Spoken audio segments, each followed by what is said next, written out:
Well, hello, everybody. Welcome to Casual Watch Talk. This is, again, your substitute Sam is here. I've got COVID face. I've been laying in bed for the last week, so tomorrow I'll get to shave.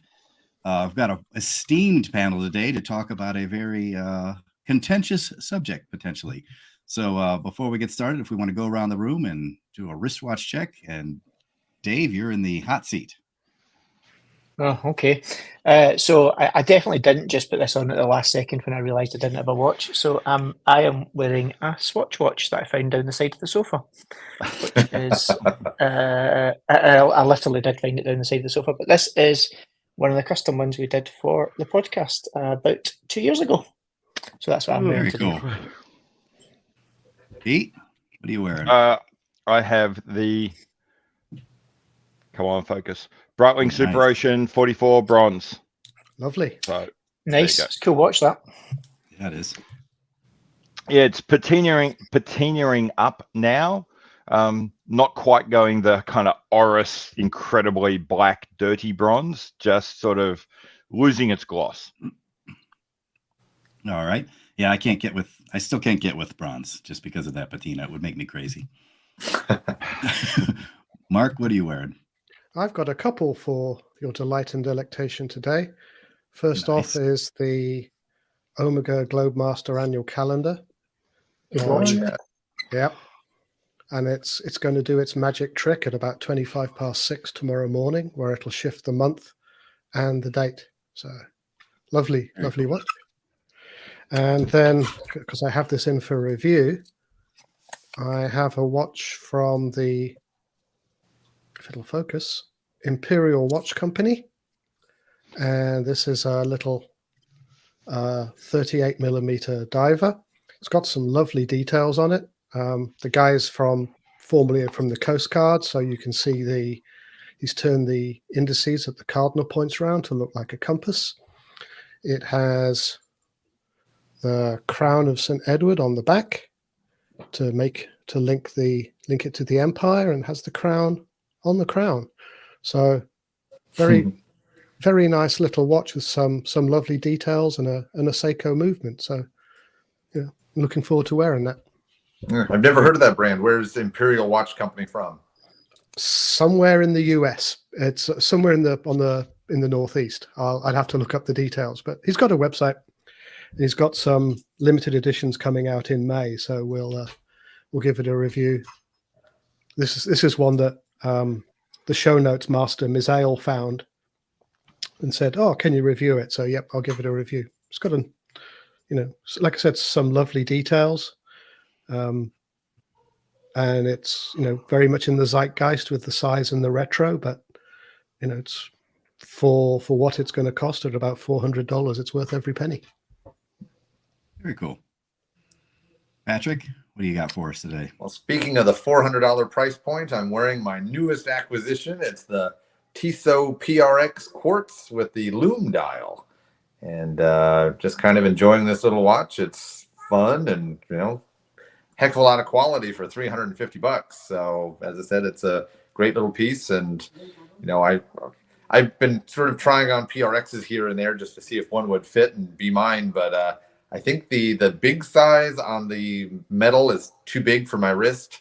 It just flares out a little bit too much. So this 40 millimeter with a rubber is perfect for a 6.5er. So if you got a 6.5 wrist, I recommend it. Is it proper rubber, or is it a silicone, or what kind of? It feels rubber, but I don't know exactly, if it's FKM rubber or what, rubber stats it has. But it definitely feels rubber. I just don't know if it's good rubber or bad rubber, but feels pretty nice. Is it holding a lot of lint? That's your key. It is not holding lint. I mean, Good news is it's white, so I guess most of the lint I won't even be able to see. But no, it's not it's not fly paper. Yeah, some of those really cheap ones. You're right. You've at the end of the day, you've got more lint on your watch than you do on your shirt. That's true. And tonight, I'm keeping. I guess I didn't expect the budget collection today from everybody, but sports. I just love these. It's like a swatch. You can match your outfit to your. I can't get it to focus tonight. This has like a frost blue dial, and then I have a Strapco Jubilee style bracelet on it. So very, very fun watch. So Cool. the topic this evening, watches we thought we would love, and then we ended up hating them. Didn't love them as much. So who would like to go first and share your experience? I'm going to pick somebody. If someone doesn't raise their hand. All right, Dave, I'll go for it. I'll go first then. Right. So this is my first choice is the Bulgari Octafinissimo, and this is one of my it's one of my largest annoyances. Let's put it like that in terms of watches that I do still love. I got to say I love the watch for what it is, but I hated it so much in person. Not the watch per se, but the watch on me, I hated so much that I just couldn't bring myself to pay the money for it, even though I still to this day want that goddamn watch. Everything about it's cool. It's thin, it looks great, a little bit different. The bracelet on it's really cool. It's just like one of those watches that just kind of ticks a lot of boxes, and has a lot of chat, due to a certain watch that I think might come up later. Looks like a lot of other things out there. It's a watch that looks like really pretty much nothing out there at the moment at all.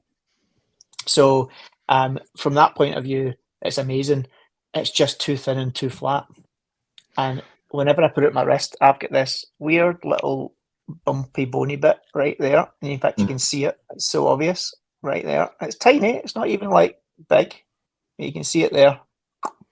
Yep. And the corner of that square watch just sits there. And it makes it feel like it's sitting like this.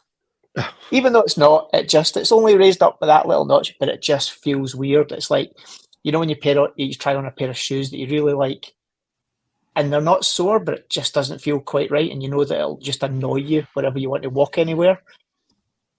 It's just that. And everyone I said, look, does this look okay? Does it look like it's sticking up? No. It looks absolutely fine, but I couldn't get myself past it, and I thought, I'll just not wear this. And it's so annoying. And I've gone back so many times. I've tried on so many versions. I've tried it on with a rubber strap, tried it on with a leather strap. I've tried it on my bracelet.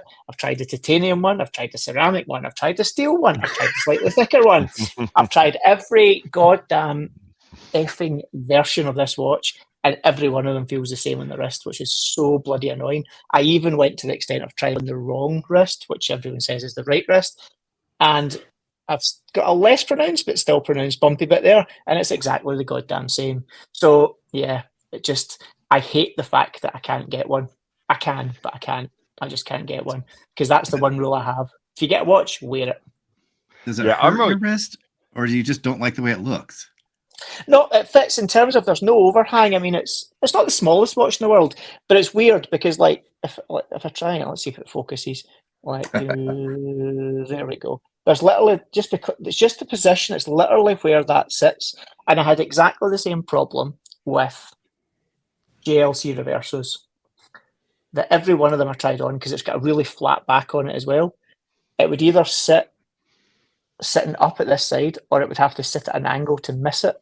And I eventually found one, which was funnily enough, one of the bigger ones, which was the Tribute Geoface Tribute Moon or whatever it was, that actually sat okay. But every other one of them, I want one of the smaller ones. Can't make it work either. But that one was the most pronounced watch ever, and it's just by nature of its flatness, and it doesn't have a case back that lifts it slightly. Just all of these little things. It's so annoying. Do you have the same problem with the Bell & Ross squares? They'd be similar, wouldn't they? Oh, okay. No, funnily enough, they should in theory be similar.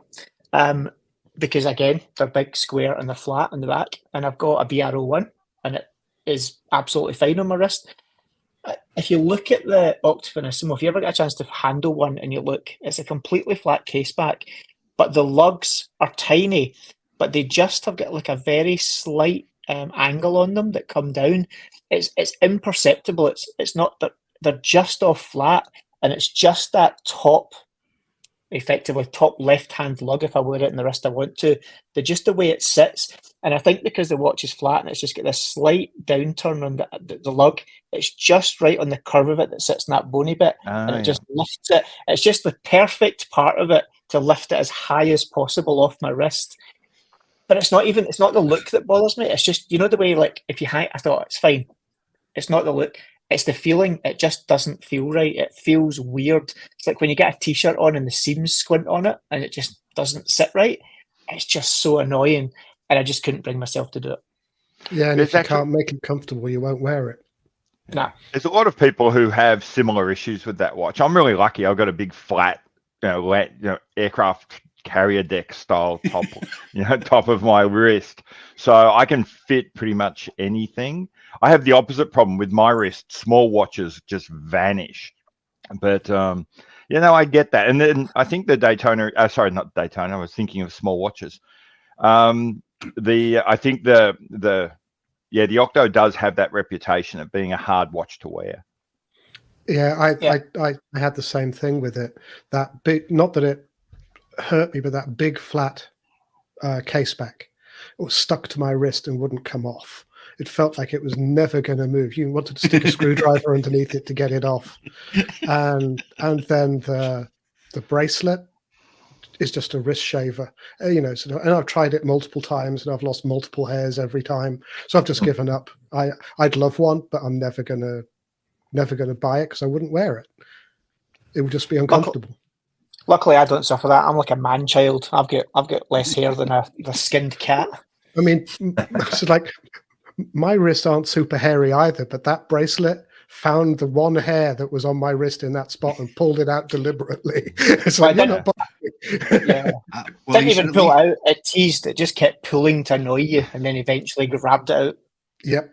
Maybe just go try on, because I just happened to, when I was in Vegas, try on the all solid gold one. It's exquisite and it's a little bit thicker, and maybe that'll pass for you. Now it's, I don't know, $48,000, but if that's in your wheelhouse, not in mine.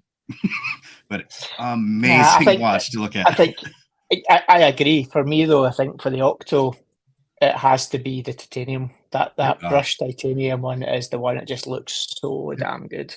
It is a good looking watch. I actually want that first steel one they brought out, the one that was rhodium plated that looks like white. That's my kind of, I won't say grail because I'm not going to work that hard for it, but it's the one I would really, really want. Yeah, it's a fabulous product, and like I still to this day say it's one of the most original modern watches out there by anybody. But yeah, just so bloody annoying that it will never be, because unless I start doing some cosmetic surgery on my wrists, which seems a bit extreme, but actually now that I think about it, get that bone shaved. So we've established you actually still love it. You don't hate it. You're just crazy. So moving on. Pete, what are your love-hate relationships? I had one which I shared in the chat earlier, but I think I'll change it at the last minute to an Oris Diver 65. And in particular, I had one of the early ones, the I think it was called the Doval color, the one that had the crazy 60s like numeral scheme. And I saw this I actually ended up buying this watch. I saw it. I absolutely sort of through the window, fell in love with the idea of it, went home and did something I have never, ever done again, which was checked out the reviews and what did other people think of it. And it got really, really good reviews and everyone loved it. And the Diver 65 is a real sort of darling of the enthusiast sort of net. And that was a mistake, because when I went back to try it, I think I had that in the back of my mind, and that kind of led me to sort of oversee or, overlook the problems. And then when I bought it and I wore it and I kept wearing it, then eventually the reality sort of breaks through what you want to be true. And I began to realize the polishing is just really kind of nasty on this watch, and the bezel action feels like it came from one of those vending machines, and it's just not a good quality feeling watch. I just didn't enjoy wearing it. It just felt cheap and chintzy, and in the end I just sold it. And I don't sell a lot of watches. I sell very, very few. But that one got right through to the end of saying, I I don't like wearing that watch. It went beyond just I'm not going to pick it out of the box to I physically don't enjoy wearing that watch. And so then I was like a little toddler who's finished their meal, just get this away from me, and sold it. So yeah, for me, and it's really funny watching now because I still get similar feelings from the new Diver 65s, but I don't see anyone talk about it on YouTube. No one talks about how it feels in the hand, and I'm kind of surprised and a little disappointed by that. It does seem to be a media darling. I have never really seen any Oris that I've actually fallen in love with where like, oh, I've got to go see one of those in person. But you're absolutely right. Everybody fawns all over them. I mean, the cherry dial one is good to look at. That's a pretty dial, but there's nothing that Oris makes. And to be fair, I think my complaints about the feel, are very specific to the Diver 65. Okay. I do not, relay that over to like the Pro Pilot X or the Aquis.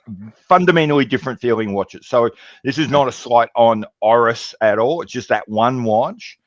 And I think it was at its worst in the earlier versions. In the earlier versions, they were really aiming for that like 1960s skin diver feel. So they really lightened everything up. I think the new ones are better.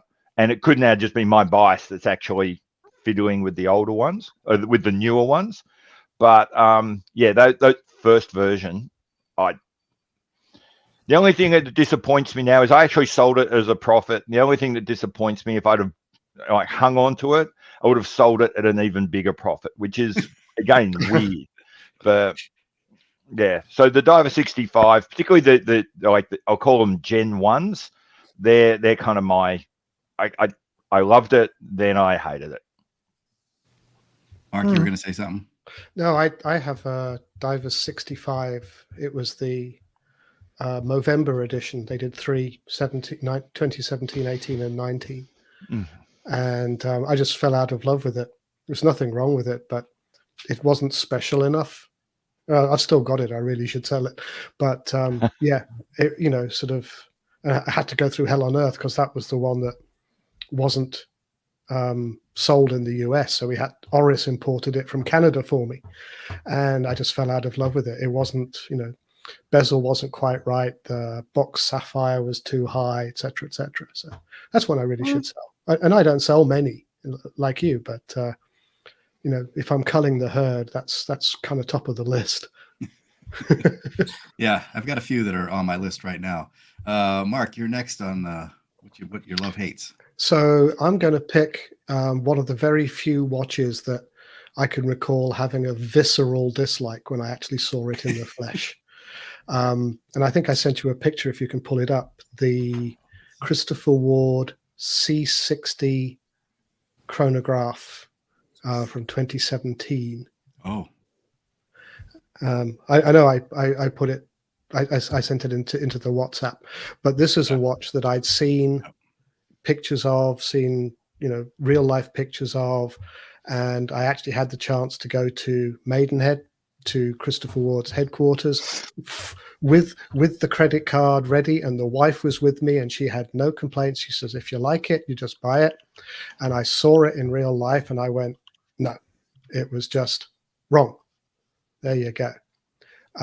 And I like a big chronograph, and this is a big chronograph. It should have been exactly what I wanted, but there was just something wrong with it when I saw it. The gold rings around the 6 and the 12 subdials, that little counter at 9 it is the running seconds, and it just didn't work for me at all. And that thing is running seconds. Yep. At 9 o'clock, it rotates, so you've got white sections and blue sections to match the dial. Yeah, it's like a rotating disc. Yeah, it's a rotating disc running seconds, and people love this thing. It's a forum darling. You don't see many of them. It actually wasn't in production for that long. It might be a clue because it's a big boy, and it was so big and so obvious. It's just like I really wanted it from the pictures, and I saw it on the wrist and went, nope. Hate it. As I recall, they're super thick. It's about 17 mil, 16 to 17 mil. Yeah, it's like a Planet Ocean. Yeah, I mean it's 600-meter water resistance. It's got value 7753 in it. It's a big boy, and I don't mind. I've got 44 mil Seamaster chronographs that I just love, but that one just turned me off right from the start. The Bumblebee is the same way. It's a big honkin'. Do you have that one? They had their next chronograph was affectionately called the Bumblebee because it was a black and yellow color variant. Yeah, that had the 2 subdials. I saw it and I thought, I've got enough Omega chronographs. I don't need that in my life either. All right, sir. Patrick, what you got?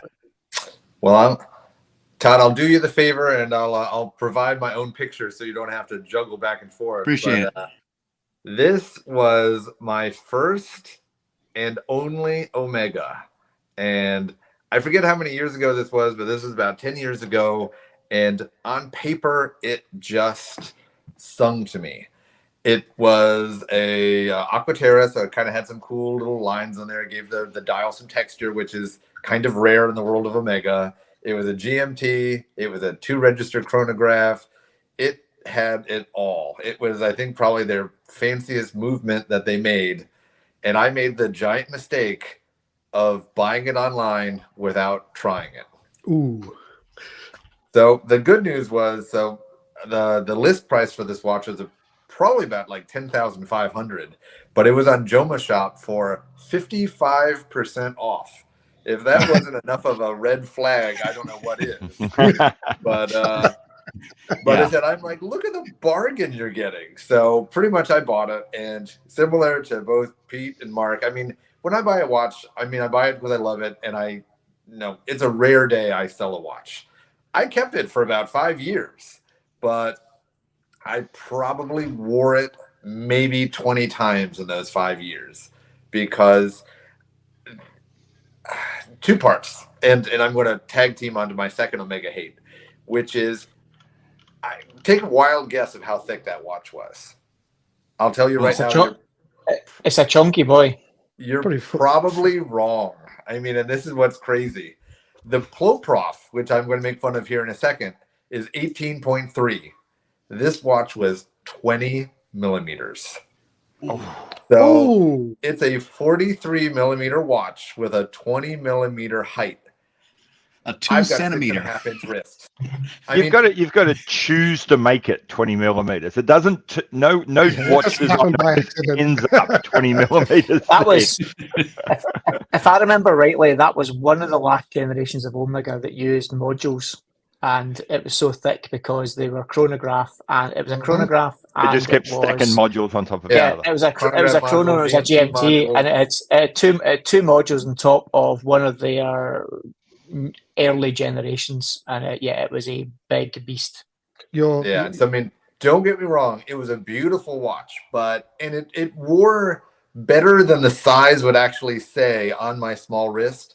I just felt obnoxious wearing it, and I wear some obnoxious watches, so it's weird for me to say the words that made me hate the watch. But as I said, on paper it looks great. Like, I look at the picture right now, I'm like, damn, that's a good looking watch. And the finishing wasn't bad. The movement was great. Like, everything was what I would like, even though I don't really like chronographs. But it killed me. And I'll second into my second Omega hate, just because it's on a theme. It's the Ploprof. I love it, but it's just the way it wears. It actually wears well on my wrist. It's just with the big 18 millimeter slab sides, it looks silly.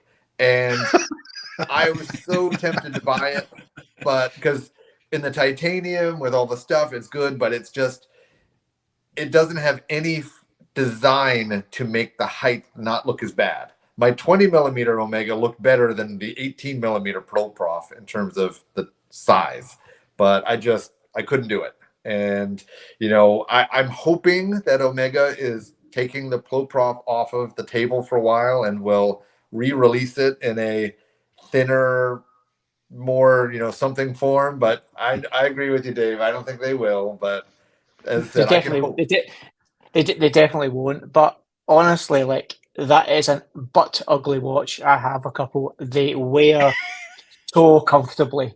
They Like do. it is the absolute opposite of the Bulgari. You know, the Bulgari is wafer thin mint style and is so uncomfortable, and it should be comfortable.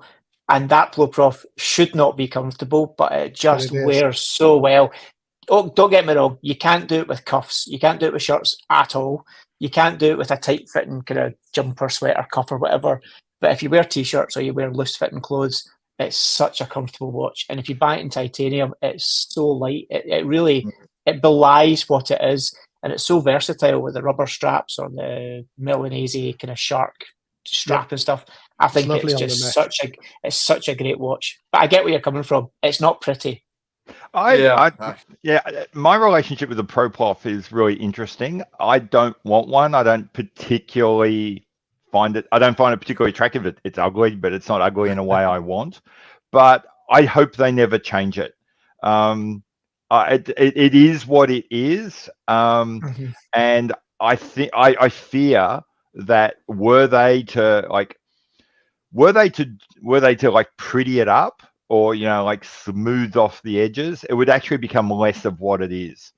So I'm actually pretty comfortable with the idea that the Pro Prof is a bit of an ugly duckling, which is loved by the people that love it. So yeah, and I agree. I don't And think they it's- should soften it. I just think with their current manufacturer, they might be able to shave off, 3 millimeters, 4 millimeters, and just make it a normal big watch instead of just a honking big watch. And Yeah, the thing is, though, it's gone now. Though it's dead. They've actually killed it. It's been removed. All steel and all titanium's gone, and it's not coming back either. And it's gone. So they sold so few of them. They basically did a production run roughly every 2 to 3 years of a few hundred. They put them out into the market, and that's how many they sold over 2 or 3 years. And they've just decided with the new Ultra Deeps and stuff that its time's been. They've done what it does, and it's gone, which I think is a cool thing. Yeah, It was a moment in time. Yep. Can I just? There was a question from Cherished Watch Time. Sure. He was asking me about the Bumblebee. Oh yeah. The Bumblebee Christopher Ward came out with the Trident C60 Trident Mark III. So if you looked at the chronograph I was showing, that was the Mark II generation. So the two watches were never available at the same time. There you go. So mine, similar to Patrick's, but on the other end of the price spectrum. So when I was a few years ago, I was kind of like, I want to collect watches that are not just normal three-handers, which is why I'm back to loving just normal three-handers now. But I was on a kick of like, I want to get something cool and different and funky. And on paper, this watch did all the things, and it was from a beloved brand.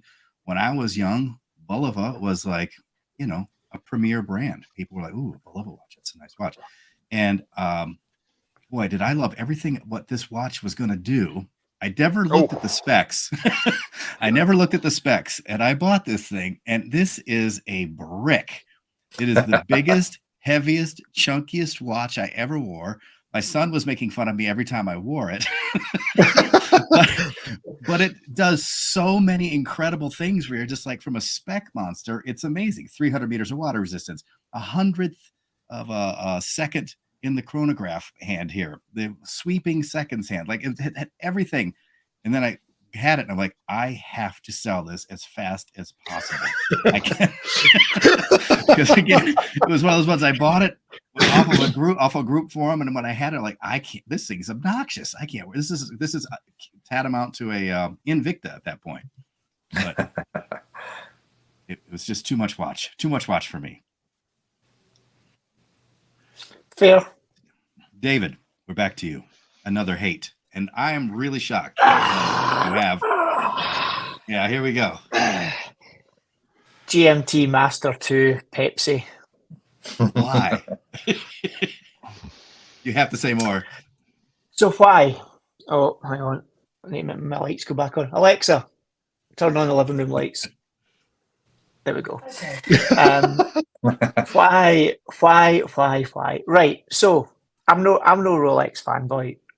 as well known, but that's more about the brand than it is about what they actually make. They make some nice watches, but I broadly find them disinteresting, we'll call it that. But this one I thought, you know what, it's actually, there's something about it that's relatively simple, GMT, looks quite nice. And it came out round about the same time as the Tudor GMT that they brought out as well. Similar-ish time. I think it was maybe fractionally before it, but give or take round about the same time. This is the modern one we're talking about. Mm-hmm. And I luckily got offered one. And funnily enough, at the same time, they also said, oh, because I put down for the Tudor as well. And they said, oh, they both come on in. And honestly, it was the single most disappointing, I think arguably one of the most disappointing watches I've ever been handed and put in my hand that I've ever come across, regardless of price. I mean, I think at the time when I was offered it, it was about $8,000 UK. They're now well, they're not quite 10, but they're not far off 10 now. But it was about $8,000. And honestly, I was just like, this is not worth $8,000. Like, grey market, all that nonsense, that's a whole different question. Could I have sold it for more than I got it? Yeah. But honestly, in hand, you were like, it's just nothing special. It just really was not anything that even came close to being worth spending $8,000 on. And I was just like, I don't want it. And I kind of got a look as if, are you an absolute effing lunatic? And I was like, flippings for, if you want to flip, but it's not for me. That's a whole different argument and question. But I'm like, I would never wear it. Just you know the way when you touch something and it's like when you see a nice design of a piece of clothing, say, and you pick it up and you just feel it and you go, that's not worth the money they want for it. It's just it's not to say it was poor quality because no Rolex is badly made, but just as a product at £8,000, it was so underwhelming as to be just like, nah, I'm out. And that was Did you buy the Tudor? So that's why, did you buy the Tudor instead? Yeah. I did, yeah. And then the kind of Rolex gods kind of got together and shorn me down with the old early faults that they had as well. It's like that. Be damn you, the date will not work on this watch ever. Yeah, that was a problem for a while, that one. But Yeah. I wish Ricky was on here today because doesn't he love his Batman? Look, I'm just curious. lots of folk love. Yeah, he does, but lots of folk love that watch. But I think almost without fail, every single Rolex I've ever handled leaves me cold, almost without fail. Funnily enough, the only one that's ever I've gone, oh, that's quite funky, is the OP coral dial and some of the yellow dial one and things like that. Is it worth $5,000 or whatever it is these days? No, I still don't think so. But the coloured dial, the brighter coloured dials, just they do it. There's something about it that lifts it a little bit beyond just like, yeah, this is just so boring. It's just something a little bit about it. I mean, like Ricky's got, a nice Daytona white gold platinum, whatever he's got, white gold Daytona, and it's got a bit of weight to it and it's nice. But I'm just like, nah, there's But literally nothing they make. Conversely, though, you like Tudor, and it's arguably a very similar product. Yeah, but it's a very different value proposition. Okay. If an OP was $2,500-3,000, and if a Pepsi GMT was $5,000, maybe $6,000 at a push, I would start going, okay, this is different. But at £8,000, or at now at £9,000, whatever it is, pounds, I'm just like, and at $5,000 for an OP, which is, let's be honest, a time-only watch, you're like, and it's nice, it's well made, but to me, it's like the same argument as, why would you pay what you pay for an Audi when you can buy a Volkswagen or a Skoda? It's like. I have a really similar relationship with both Rolex as a brand and also I think watches to you, Dave. I don't vibe with the brand, and it kind of gets in the way of the watches. I can look at them objectively and recognize they are good watches. They are well made, well designed. They are amongst in their class in terms of accuracy. Blah blah blah. They're some of the best watches around. I think for me, one of the things that hits me, and someone lent me an Air King to review a little while ago. one of the things that gets me is when you walk into a Rolex, when someone hands you the Rolex, your expectations are that something special is coming back, and when it's just another watch, it's got a lot farther to fall. And I think I'm constantly reminded of my Iris 65 example earlier. I think there's a lot of people who are massive fans of the brand, and they really want the watch. And so when it arrives, it's not the watch that wows them. It's, oh my God, I'm at the end of my journey. I have done what I needed to do to get this watch. I have now arrived, and don't anyone dare point out to me that my tiara is made of plastic.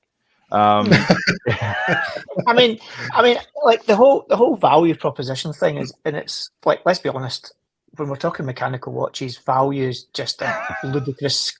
It's the whole anything about value in mechanical watches is ludicrous. Full stop. At the end of the day, but Rolex have fair play to them as a business, mastered how to get the absolute maximum amount of money out you for a very basic, and I don't use basic in a bad way, but basic product 9 times out of 10. You know, they don't do anything particularly fancy. They don't do high horology. They just do a pretty normal mechanical watch that's well made. That's what they do, and they charge.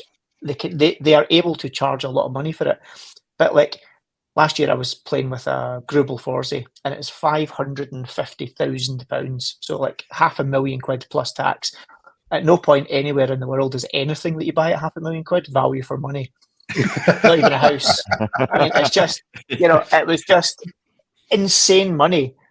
But my God, do I want it? Because when you sat and you look at it, you're just like, shit, this is amazing. This thing is unbelievably good. Take out your aesthetic challenges and everything. But in some way, some perverted side of my mind was like, well, I mean, the value in this is not as bad as you think it is at £500,000. But at £8,000, I just was like, this, there's so much more I could buy that's just as good as this product for a lot less money. Well, see, I'm going to say that I'm in both of your coins, because I'm not a Rolex fanboy in general, but I recognize what Rolex is as a brand compared to other brands. It is a prestige. I mean, it's the same reason you take your wife to the mall and she buys a $4,000 purse. I mean, it's leather. It's what my backpack was made out of when I was a kid. And you can lie to yourself all you want and say that, this leather's better quality, but, and it might be marginally better, but it's still leather. It came from a cow. It didn't come from some magical beast.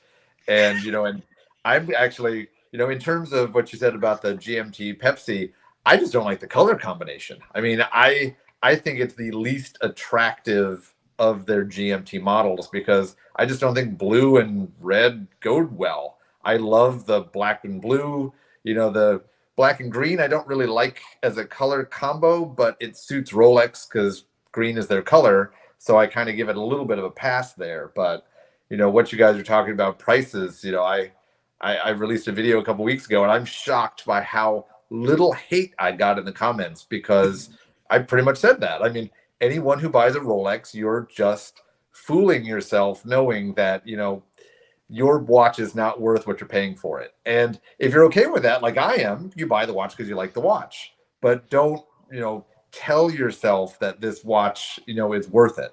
There's $1,000 of actual product there. Everything else is just gravy.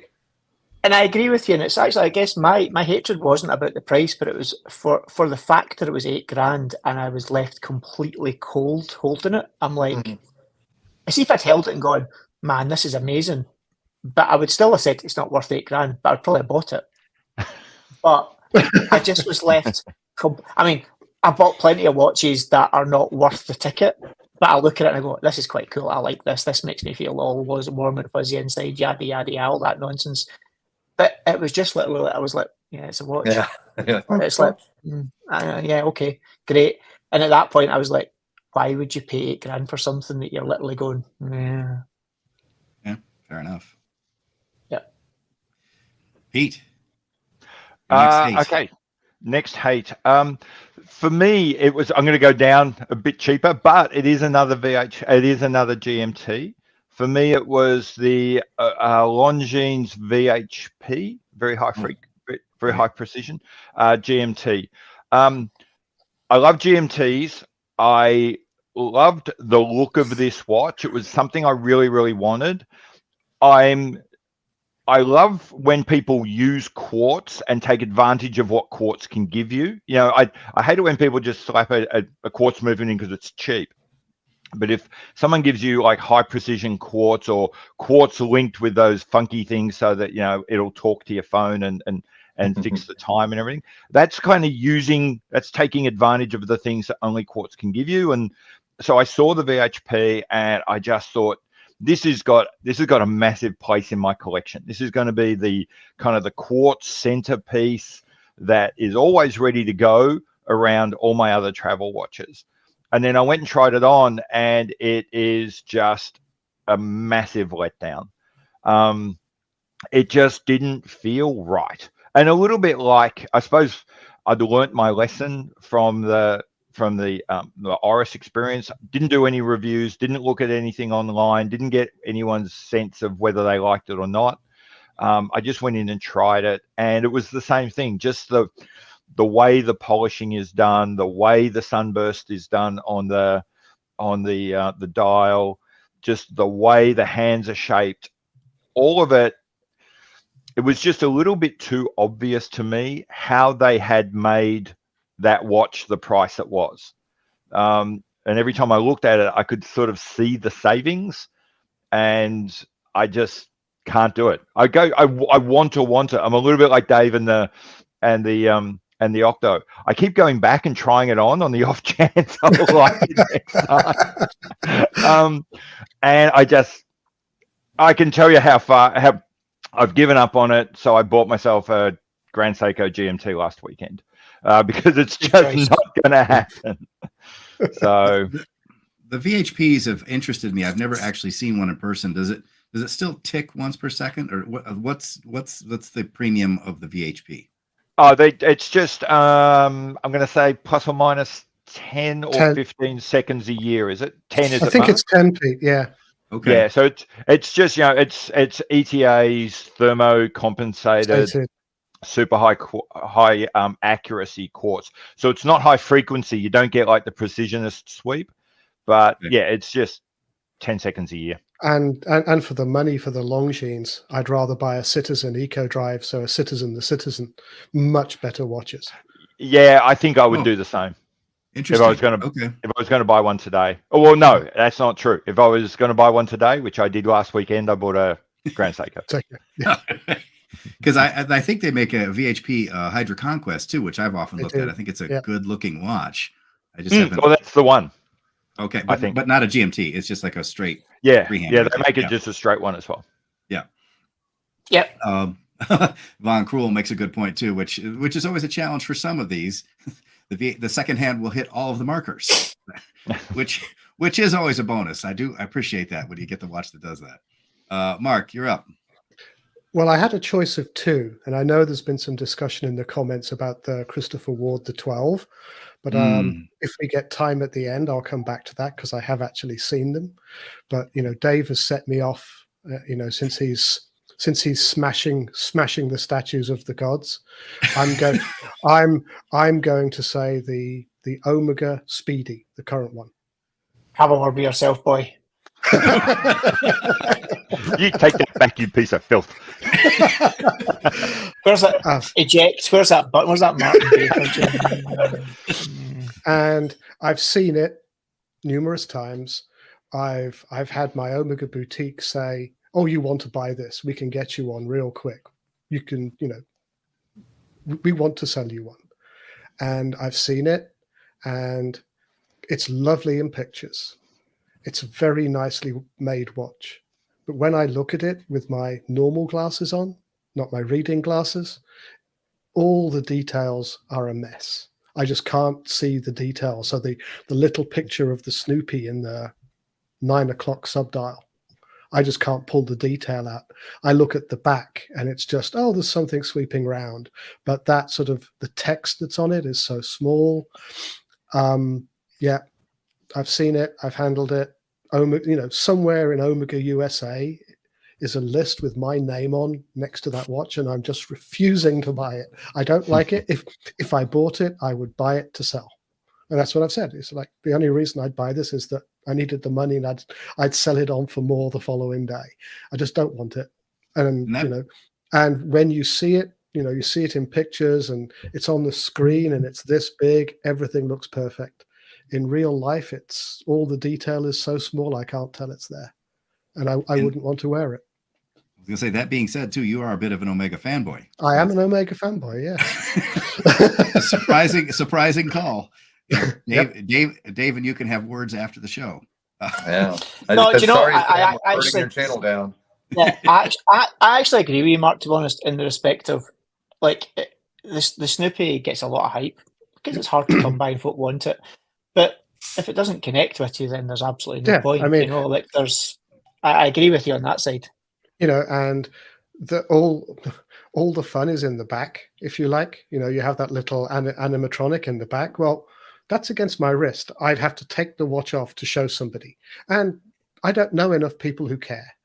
And I don't care. Sort of, if I was a member of Red Bar and regularly going out with a whole bunch of watch nerds, I'm sure it would be a hit. But I don't want to wear it every day. I really don't. Like the Christopher Ward Belcanto, a lovely watch. I can't tell the time with it. I don't want to wear it. No, fair point. Fair enough. And everyone says, well, everybody tells the time with their phone. I'm old. I learned to tell the time when I was young. I use a watch to tell the time. It's a functional thing for me. So if I can't tell the time with it, it's not working. Fair enough. Fair. Patrick.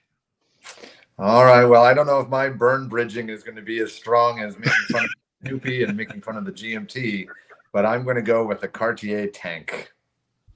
And even though I'm cheating a little bit, because I think the theme was it was supposed to be a watch that I was going to like and then I was going to then be disappointed with. I kind of knew I was going to hate it, but when I wore it, I knew I hated it even more. So it's still kind of in the theme. So I know I'm cheating a little bit, but so here's the backstory of it. So, my wife, she likes nice things once in a while. And I really wanted to get her into watches. And so Cartier was a good choice. And, she wanted the tank. And I was like, okay, let's try these on. And they've got the tank small, the medium. I was trying to goad her towards the large so that, maybe it could become I could wear it too. But she went with actually, they call that the extra large. She went with the large, which is still a pretty darn small watch. And, she got it on the metal bracelet and I got her the leather strap. And, I've tried it on. I even wore it to work one day just because I wanted to almost investigate how I felt wearing it. I have never felt dirtier the day that I wore that. And I've got so many questions about how dirty you felt wearing it, and if that's the worst you felt, you've not tried enough things in your life, my friend.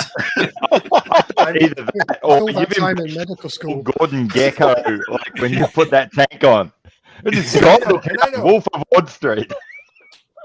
I know I'm the weird guy. I admit it. I take great pride in it. But I mean, I would go into, patients' rooms and I would sit there and I'd be asking them why they're here. And I would be doing like this, where I would be intentionally shielding the watch from their eyes because I was embarrassed that I was wearing it. But it's nice enough. I didn't want to set it on my desk and have someone walk away with it. So I kept it on.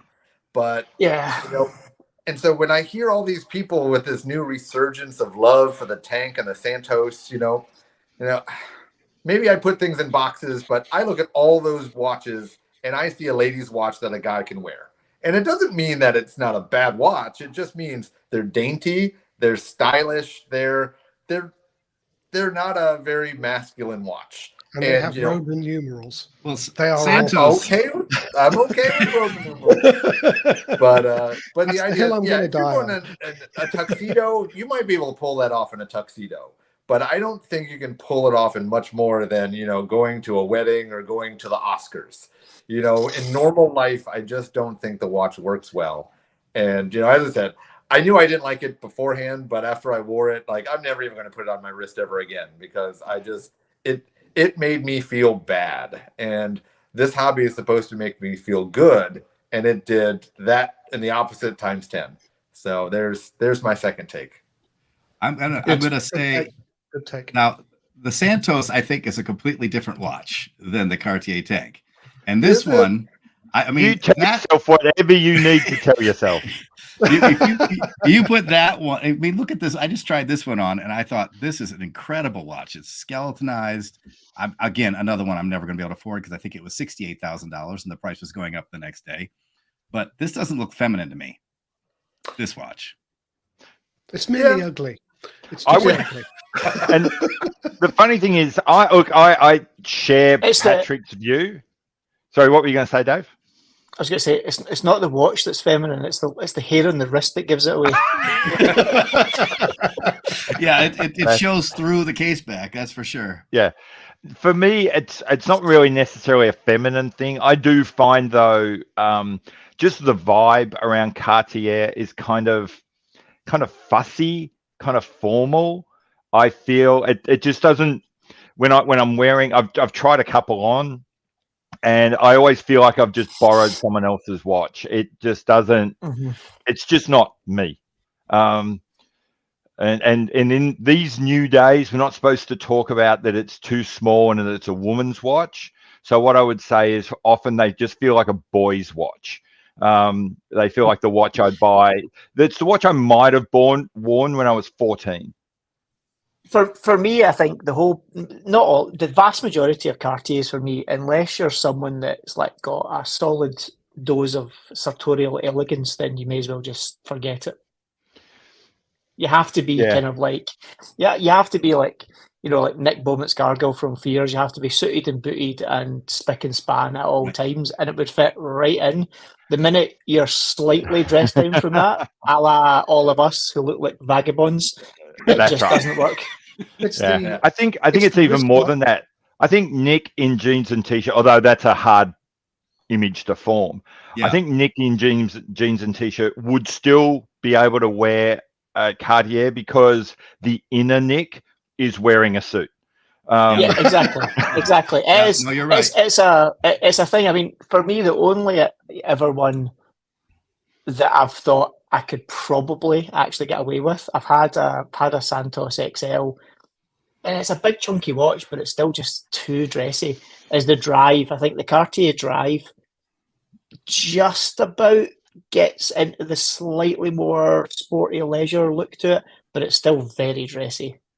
Yeah, I like the Roadster. The Roadster might be the one that makes me buy a Cartier, just because it's so ugly, it's cute, and so that one I can almost get away with. Mm-hmm. Right. But at the end of the day, you still know you're wearing a Cartier, so that would be the challenge. I know. We'll see. And if anyone wants to know what that feels like, try visit a Cartier boutique, and within about 5 nanoseconds, you'll understand what we're talking about. Never has any retail store made me feel more like I should be a piece of urine in the gutter than visiting a Cartier boutique. I didn't have that experience, but everyone treated me lovely. It was nice, but it was. I thought this is not the environment I even want to be in. This is just not a place I enjoyed being. I don't want to be like you. So. Yeah. It was funny because when I was in there, the guy I was traveling, we were on a business trip. He was a little surprised because it was in that mall at the Wynn in Vegas. And we walked in, and the lady was very kind, but suddenly he noticed that the security guard put a rope across the door and was not letting anybody else in while we were doing it. He was like, "What is happening right now?" Like, it's okay. But yeah, they were very kind. They were a very sweet salesperson. She was very helpful. So I'm on to one that this is a current struggle that I want to love it. It's a media darling again, and it's Nomos. I've got a Nomos Club Campus. I should love it, and I can't fall in love with it. It's driving me crazy, and I can't even put a finger on it. It's kind of like what you said with the Rolex GMT. Like, everybody's like, well, it's handmade. It's the machining's amazing. The movement's incredible, and I'm just like, I don't feel like I love it. It's gonna maybe go up on the selling block. What's been your experience with that? Anybody? I agree with you. I think it's a great watch. The club is a fantastic watch, in fact. And as a starter watch, I would recommend it to a lot of people opposed to lots of other things. If they want something that can cross that divide between leisure and dressy, that's a great watch for it. But it's very Teutonic. It's very classically German, and just like it's functional. And I think where it does work is when they bring out the poppier, like the orange dial, the grey dial, the pink dial, these ones. It's like the same way as the bright dials in the OPs and Rolex worked, was the bright colour distracts you from the fact that it's a very, very standard cold product. It's got a design language that says Nomos, sure, but they do so many other watches much better that, like the Tetras or the Tangentes or any of these watches. They've got a little bit of something about them. They're still very German, but they've got something about them. That watch is so run-of-the-mill that it is just boring. But it's a very good watch. It could very only good have watch. come from Germany. That's 100%. The one thing about it. And it's still got the German steel mounting, because the only excuse it has for having lugs that long is that they're trying to get rid of excess steel. Yeah, the lugs are ginormous on it. That's for sure. Yeah. It spans my wrist. Yeah, right, well, I think, as you say, it's that typical German thing where the engineering behind most of things in Germany is amazing. But it's like, how do you get a supercar that you really want to own? Is you get the Germans to do all the underpinnings, and you get the Italians or the French to do the body. And that's basically what you need them to do. Is you want the Germans to do the engineering, and you want somebody else to actually draw the case. Yeah. Yes. Yep. Well, we only have a couple minutes left, and so Mark, I want to go ahead and let you dive in on the 12. Okay, so I just came back from holiday, and I went to England, went to London for the first time in a while, and I'd made an appointment at the Christopher Ward showroom, and they knew I was coming, and they know who I am. So they showed me the 12 before it was launched, because they know I can keep a secret. And it is a beautifully made watch in the Christopher Ward style. The way the case flows into the bracelet is perfect. The rubber strap is very good. But why did they turn the dial to 12? Pun intended. That it is such an excessive dial. Yeah. And Chris, and thanks to Dave down here and Ricky, who taught Christopher Ward that texture was okay with the Highlander. They're going full on for texture, and well, it's not a perfect copy of the Antarctique, but Adrian Buchmann, who was part of the Antarctique design team, is also head of design for Christopher Ward. So you can see where cross-pollination may have happened. And the indices have to be so big because they have to fight with the dial. That dial should have been textured to a level 6, not a level 12. I saw the white, the light blue, the grey, and the blue titanium. And the only one where the texture actually worked was the grey. They've got some funky texture on the top of those little ziggurats that messes with the light and changes the way the light changes the way the watch looks. I am sure there will be a lot more people than me that love that. But the way the dial plays with the light put me off completely. And I told Mike France that too, because he came down and said, "Oh, what do you think? Do you love it?" And I went, "Sorry, Mike, nope, not my cup of tea at all." Well, and the light play is a challenge for me. You said, there's so much going on in that dial. It's distracting, and to a point where even in the pictures, it started to look like are the indices mounted crooked? Is it like there's just so much happening? You're like, And if you creating optical illusions. look at the white dial one, because we've got the different finishes on the surfaces, it looks like a chessboard. It doesn't look like a white dial. You get the light right, and you've got all these black dots on it. And then the light will move and it'll cast strange shadows on the dial. That's because that's how raised it is. I am, I think it'll be a success for them, and I hope it is. But for me, they went several steps too far. And if they'd done a simpler dial, so it is traditional for an integrated sports watch in that design to have a textured dial.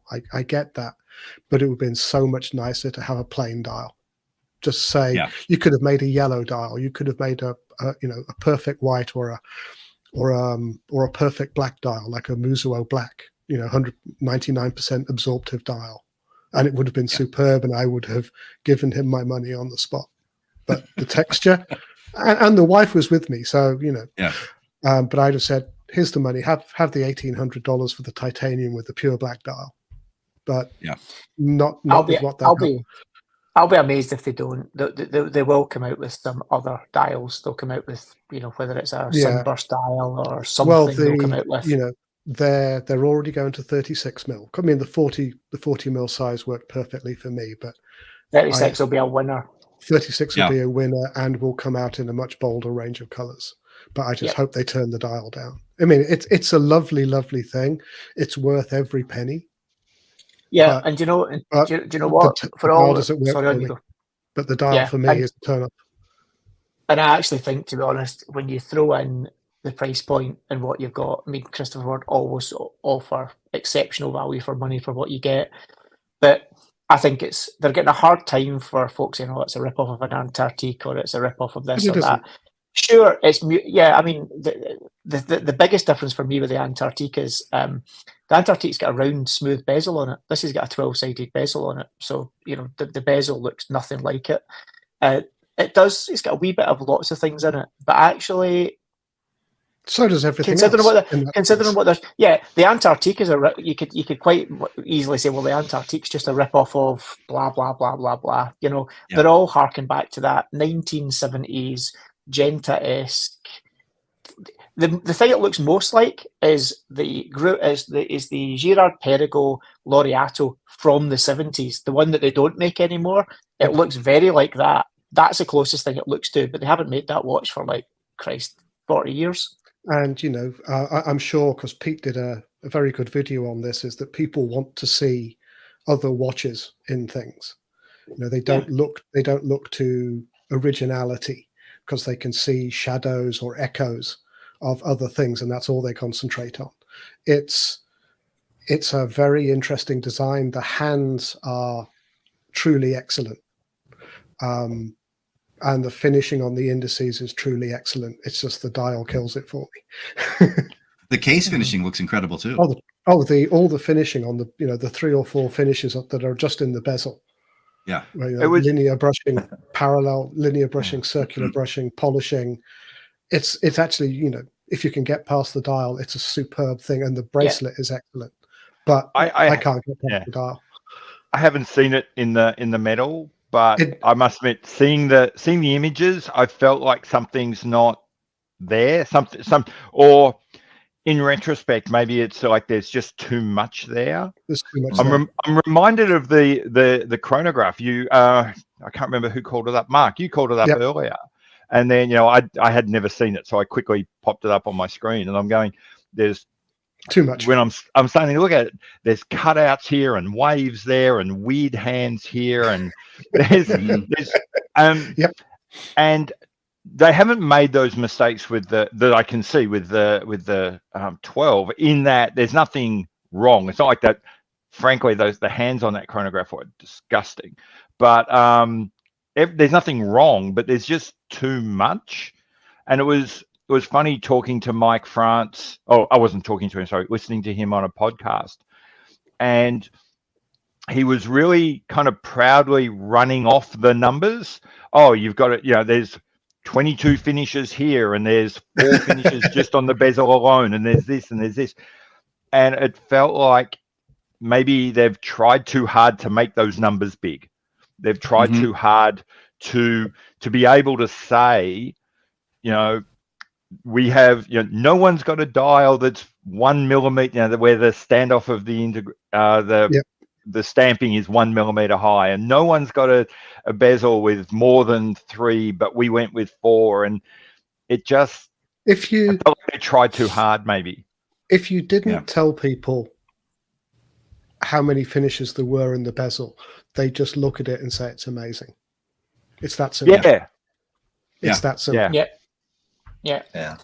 Well, my quick take on it, because No Fold needs to join the FBI behavioral analysis unit. He could sense from a mile away that I was grossed out right now. But that's kind of exactly what you guys said. I mean, I love the look of the watch, but the minute I saw, like a day or two before it dropped, they show those little pictures where they're kind of cheating and trying to show you a little something. I was like, ooh, that texture looks really aggressive. It is really, really aggressive. When it came out, that was my first words. I was like, oh, I don't like the dial. And my thing is, I don't like the indices. I think they're just a little bit too big. When I look at it, it looks like a gaping, like, shark mouth. Well, they're, you know, personal opinion, they're that big because the dial is that textured. They're over the top because the dial's over the top. I can see that. Yeah, they have to have something flashy to go with something flashy. But I said, if they remake that watch with some cool colors and someone threw out there like the Vanta Black, that would be amazing. But I mean, I didn't see the dark blue and I didn't see the purple. And I think those might be the two that actually where it works, because the darker the color is, the more effective it is. The light colors, you know, that bright blue on the titanium that they had all the press release pictures on, is probably the worst of them. Then the white, then the light blue. The gray is almost, for me, would be, you know, the gray on the rubber strap, because if you put the bracelet on it, it's too much. It's just adding infamy upon infamy at that point. But on the rubber strap, it works really well. But I think the darker colors, which is not what Christopher Ward expect, I don't think. All that being said, I love Christopher Ward and hope they continue to succeed. But yes, not a fan of this release. Yeah, me too. And, you know, I've got enough Christopher Wards to say, you know, sort of, I'm a fanboy of two brands. Let's face it. Me too. Well, I think that'll wrap it up for this week. Thank you, gentlemen, for hanging around for the hour. Thank you, everybody, for participating in the chat. We had a lot of people chiming in and adding to the conversation. And for this week, thanks again for joining us, and hope to see you again next week. Bye, everybody.